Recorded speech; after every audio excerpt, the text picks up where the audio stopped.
Hey, welcome back. I have a video that's going to be a little bit different. This one here is going to be sort of a look at what I think might be a fun starting list for the Imperial Guard, or Astra Militarum, in a few days once the book is out.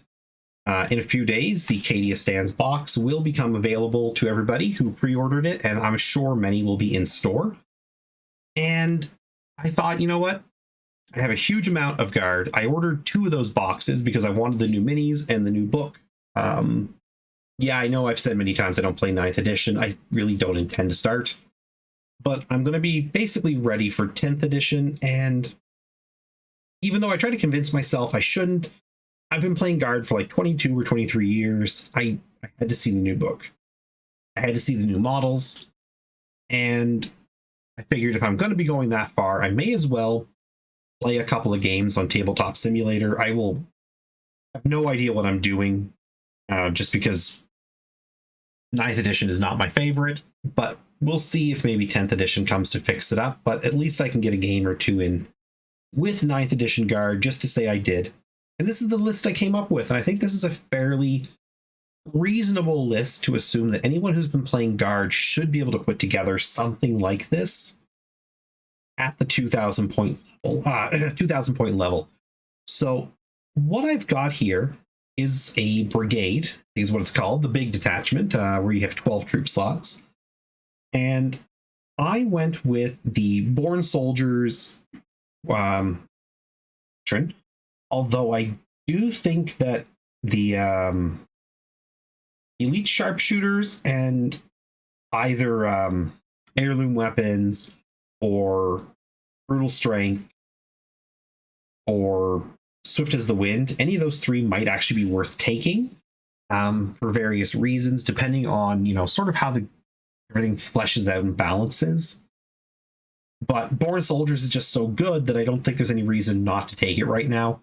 I think that's sort of the consensus across the internet, and having seen all the doctrines available, I just can't disagree. It's really good. That was a really good rule they added for the Guard in 9th edition, like a year ago or so. Maybe not even a year ago. Maybe like 8 months ago or 9 months ago, they balanced out the Guard with that, like, 6s automatically cause a wound, 6s to hit. So this might not be too bad either. Just looking at it and looking at what's available in the regimental doctrines, when you make your own, there's a few really standout ones, but the raw damage you're probably going to get in the course of a game with this is so high that I won't be surprised if there's some sort of change made. I don't know whether the change would make sense to like, nerf the Born Soldiers. I think that would be the wrong direction, but it might be better for them to actually take the time to buff the other traits. I think that's really what is necessary. But yeah, like I said, that's just a thought. Is Born Soldiers is just probably too good compared to the others, and you're just not really going to see the others. Anyways, getting into the list. Yeah, again, so Brigade, Born Soldiers, and I have a Warlord who is a Cadian Castellan, and he's going to be either Old Grudges or the Superior Tactical Training. Old Grudges is great because he'll just be able to pick one thing, and your army should be able to get rid of it very quickly as a result with those bonuses against it. Or the Superior Tactical Training, which is throughout the game going to give him extra charts or an extra chart of orders. Not something to really ignore.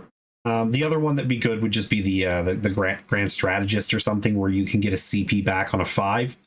I think in general that's a very strong one for basically any army. But, it's worth, I think, trying the other ones out. Again, especially for Old Grudges, if there is one thing you need to get rid of, if there's one unit that you see they have that's just like, oh, it's those guys, I need to get rid of this, having bonuses to get rid of it is probably for the best. Anyways, getting past that, it's the Castellan, no upgrades, other than free ones. And there's a platoon command squad, just so that there's a heavy weapon in there, because I do have a plan for how these guys are going to work. And they have a master vox. Zoom in here, actually. A master vox and a regimental standard, so that they get that all the bonuses that thing offers, and then they get the extra range on their orders, just in case you need it. And then there's a tank commander, probably taking the gatekeeper or gate crasher, the relic battle cannon, because it's really good. Battle cannons are already quite good. That one's it's very good. Moving into elites, 2 units of Casterkin, which is exactly how many I own. I mean, I have a few spares here and there, but since they only go up to 10 units or 10 models, which I think is also their minimum, I think they're just 10 models. Other than a few swap outs, maybe. That's probably all that I'll use is 2 squads. They're really good. They're kind of an expensive infantry unit, but it's worthwhile because they can have 4 special weapons. And they can have an extra doctrine. So what I went with was industrial efficiency, because as I understand it, that's going to give me AP 1 becomes AP 0, making them a little more durable.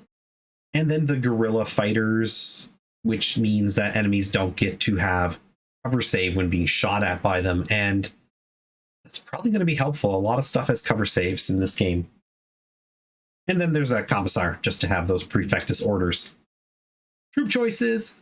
4 units of Cadian shock troops. I ordered 2 boxes of Cadia Stands. I don't know if I said that. And I plan to keep most of it, but there is some stuff I'm going to sell just to bring the overall cost down. I actually had a $30 coupon that I used on top of the 15% discount I got on each box. So I can get about $120 back selling a few things from it. Then, each box was only costing me, it averaged out to about 200 after taxes and stuff. So that would just mean that I got 1 box and the second one with the stuff I needed for pretty cheap, which is pretty much all I was looking for. I just wanted a few extra Cadians was essentially what I was going for. But yeah, no, it's a pretty strong unit. I mean, you don't get a heavy weapon, but they do get 2 special weapons. I decided to go with Plasma and Melta. I don't know if that's what I'll build. I might try to see if I can do some sort of pinning system where I can just pull out the weapons that I want to use for that game and swap them. I don't know how that's going to work or how that's going to look.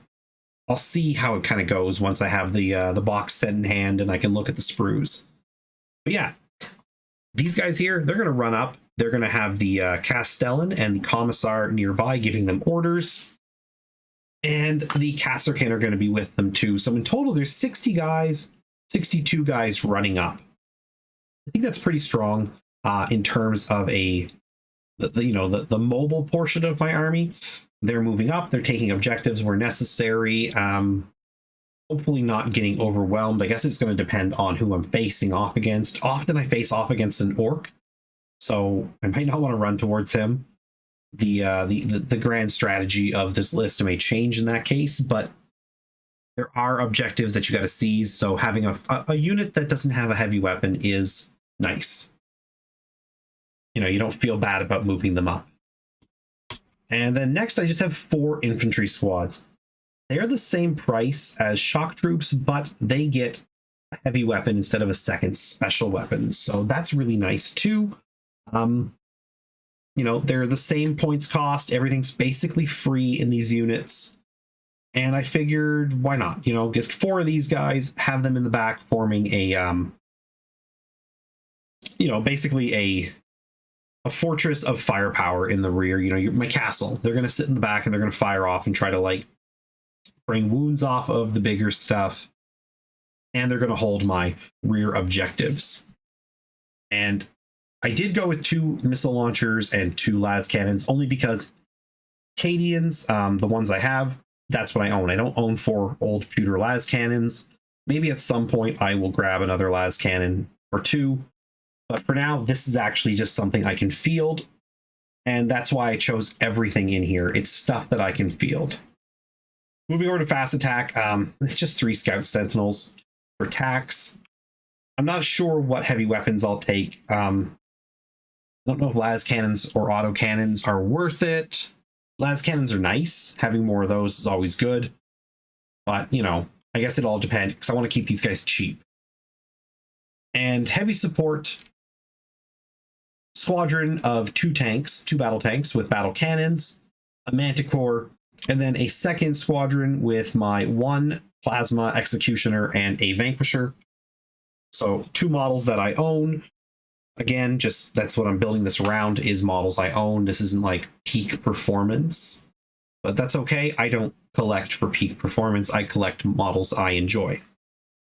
So yeah, this here should, with the tank commander, give me a lot of firepower options to really hopefully bring stuff down that the infantry probably aren't that good at.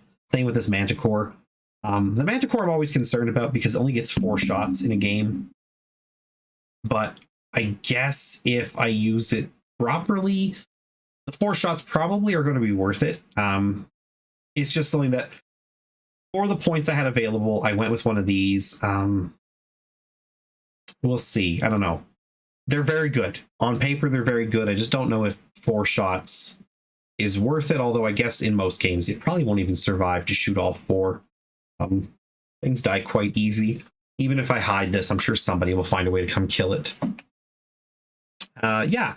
And this guy here now, Vanquisher, finally, I want to use them just because I have 2 Styges Vanquishers and they have not seen proper play even before I sort of quit 9th edition, because they're terrible. They were terrible in 8th edition and they really haven't been good in a long time.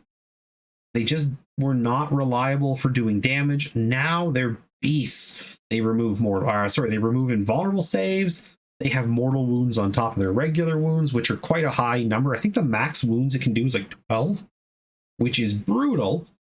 And with the turret weapon rule that the tanks all got, it's hitting on a 3.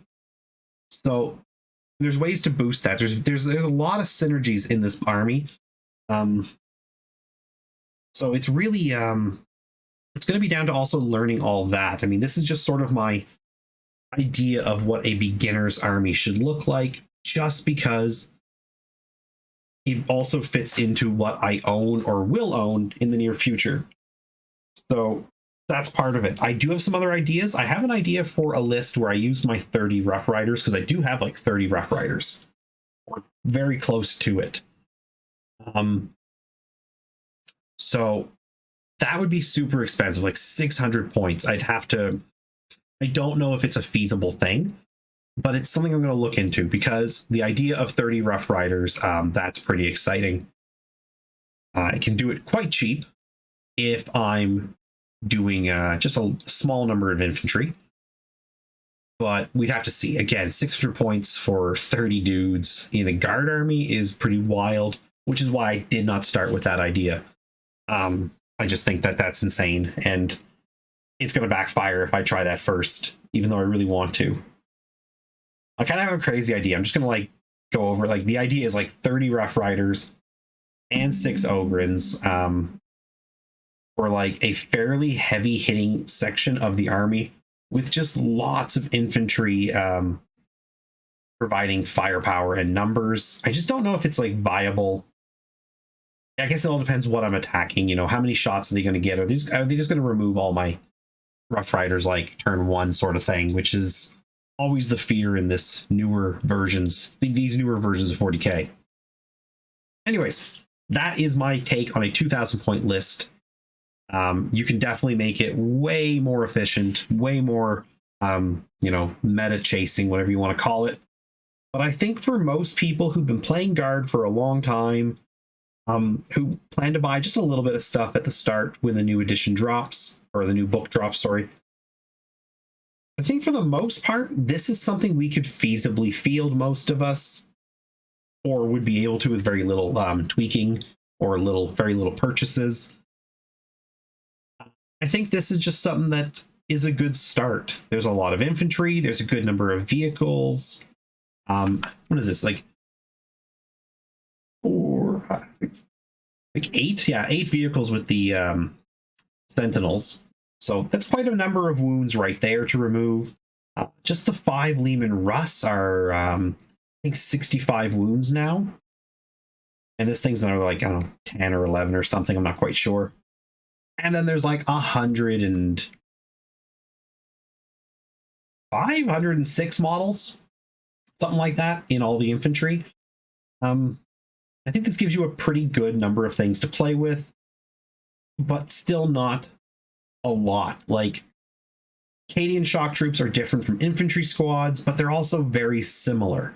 So you get the benefit of trying 2 different units of infantry, 2 troop choices.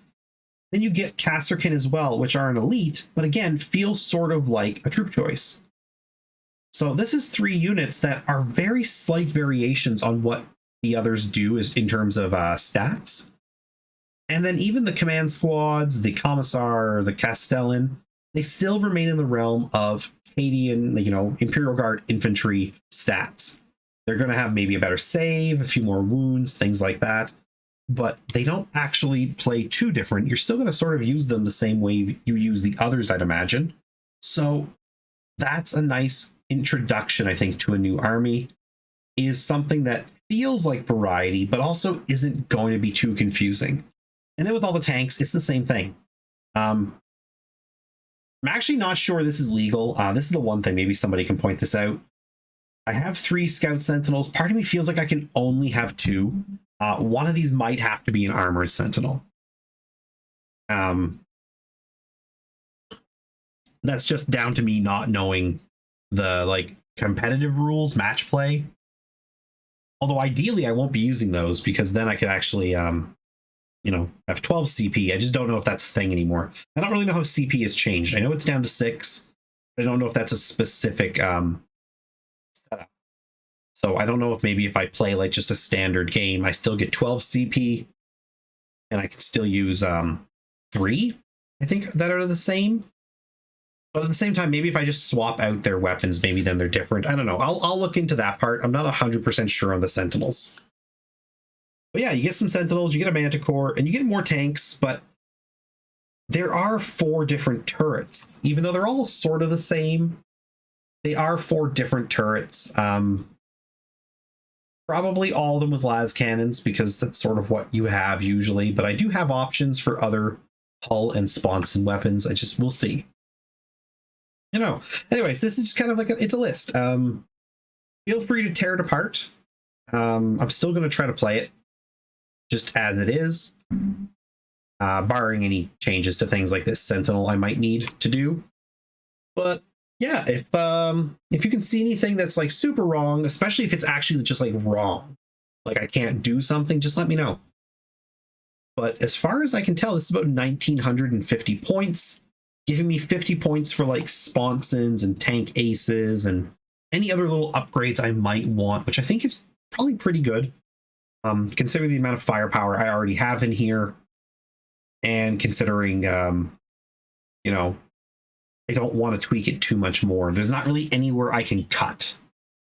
As it stands, those 50 points gave me just kind of a little bit of a blanket, a little bit of a buffer from going over, and still letting me pick a few extra little nice to have pieces. I might want something here or there, so we'll see.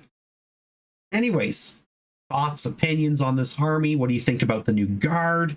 Just let me know in the comments, or you can join the Discord server, which I will put a link to in the description, maybe the comments. And thanks very much for watching, everybody. Have yourselves a great day.